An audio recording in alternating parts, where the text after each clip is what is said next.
हाय,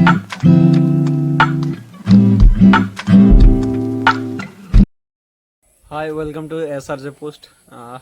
आज हम बात करेंगे कि टैक्स सिस्टम के बारे में।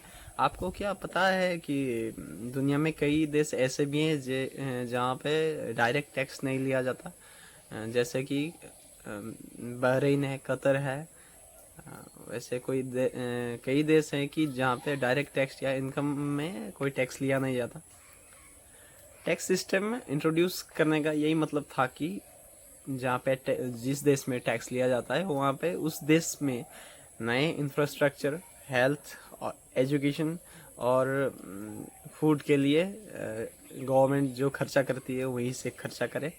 इसीलिए टैक्स सिस्टम का इंट्रोड्यूस किया गया था। पर दुनिया में मैंने बोल दिया ऐसे भी देश है जहाँ पे डायरेक्ट टैक्स नहीं लिया जाता। इसमें ऑल्टरनेटिव तरीके से टैक्स लिया जाता है, इसीलिए ये देश टैक्स फ्री कंट्रीज में गिना जाता है।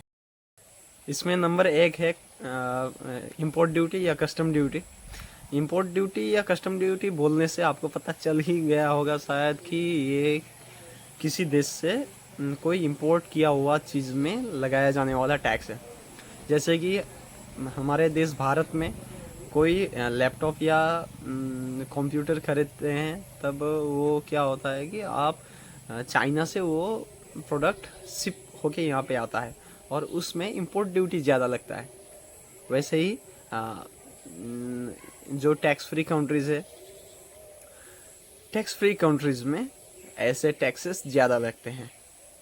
जैसे कि कुवैत जो देश है वहाँ पे 5% इंपोर्ट ड्यूटी या कस्टम ड्यूटी लगाया हुआ है, जहाँ पे ये एक ऑल्टरनेटिव है इनकम के टैक्स का। नंबर 2 में आते हैं कॉरपोरेट्स। जो कंपनीज है उनके जो रजिस्ट्रेशन और रिन्यूअल फीस।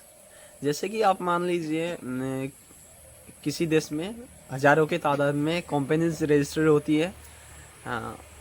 जो रजिस्ट्रेशन होती है वो टाइम में भी रजिस्ट्रेशन के लिए पैसे देने पड़ते हैं, उसमें से मोटी कमाई होगी। और उसी का रिन्यूअल भी होता है हर साल। जो रजिस्टर का लाइसेंस होता है वो रिन्यूअल होता है, रिन्यूअल से भी मोटी कमाई होगी। ये हो गया 2 नंबर प्लान। और इसमें 3 नंबर का जो है टैक्स वो है वसूली टैक्स। वसूली टैक्स से यही मालूम होता है कि जो डिपर्चर ऑन टैक्स, इसको डिपर्चर ऑन टैक्स बोलते हैं, इसलिए मैंने वसूली दे दिया नाम। जैसे आप जब टैक्स फ्री कंट्रीज से निकल के कहीं जाते हैं तब डिपर्चर के टाइम में आपको टैक्स देना पड़ता है। ये टैक्स आपका जो फ्लाइट या कोई ट्रेन टिकट है उसी में ऐड हो जाता है, या एयरपोर्ट में आपको अलग से ये लिया जाता है। इसी का मतलब वही तो हो गया ना, जो वसूली का टैक्स। अगर आपको किसी टैक्स फ्री कंट्रीज में रहने का मौका दिया जाए तो आप किस टैक्स फ्री कंट्री में रहने के लिए पसंद करोगे? आप प्लीज़ कमेंट बिलो।